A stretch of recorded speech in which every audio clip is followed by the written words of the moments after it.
have a Seton Nugget, information you never knew about, but you learned through the Seton Nuggets. These are questions that come from the question box you have over by the welcome table. Normally about the Mass, 2 questions. Why do you put a bit of water into the chalice? Now, this isn't a chalice, but it represents the chalice.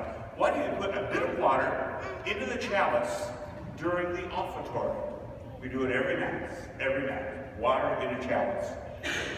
The historical reason, 2,000 years ago and a little before, they made lousy wine.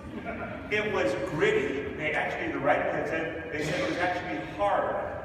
I don't know how to get hard wine. The grapes must not have been squashed in by the feet. But hard and gritty wine, you couldn't drink it. So what they did with wine, they put a little water into the wine to make it drinkable. So at the Mass, same thing. For the wine used for the consecration, they put a little bit of water in to make it more drinkable. Okay? Now, some or other, wine improved. No longer gritty and hard. But they kept this because it's from the early church, they kept it in the Mass, but they spiritualized it. And there's basically 2 ideas of spirituality why we put water into the wine now. The first is we keep the water there because the wine represents Jesus. The wine represents Jesus, his divinity, wine represents his divinity. The water represents Jesus also, but his humanity. So at the offertory, you have the mixing, not the mixing, but together, of the divinity and the humanity of Jesus. Okay? Simple.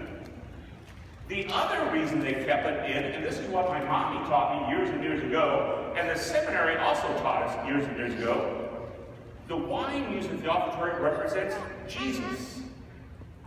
The water represents us. And this is what's supposed to happen through the celebration of the Mass. When we mix with Jesus, the water, mankind, humankind, mixes with Jesus,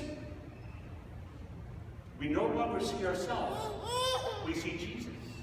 So when we mix with Jesus at the Mass and through our faith, you don't see the water in there.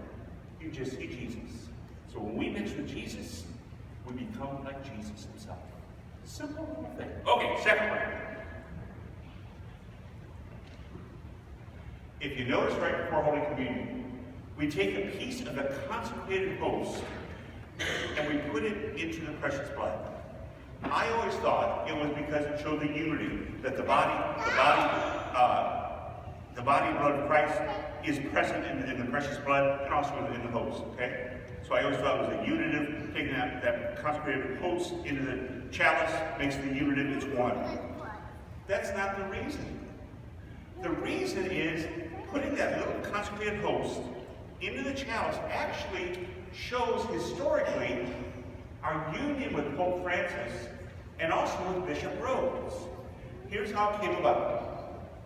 In the early days of the church, the 2nd century, so this is real early church, the Pope and many bishops would celebrate Mass and then send small particles of the consecrated host to their local parishes.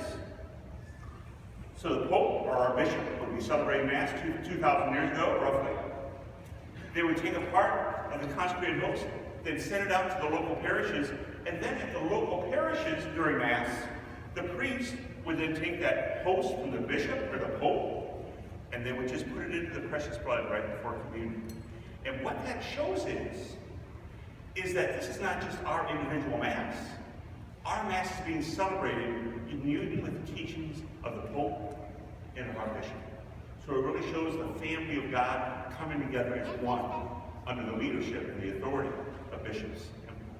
So when you see that done today, and I never knew this before, our research person, Kelsey Spoltman, looked all this stuff up for me, and I confirmed it also, but basically said, wow, when I do this at Mass, it really reminds me. I'm doing this in union with Bishop Rhodes, Pope Francis himself. Okay, that's it for this month. I need some helpers.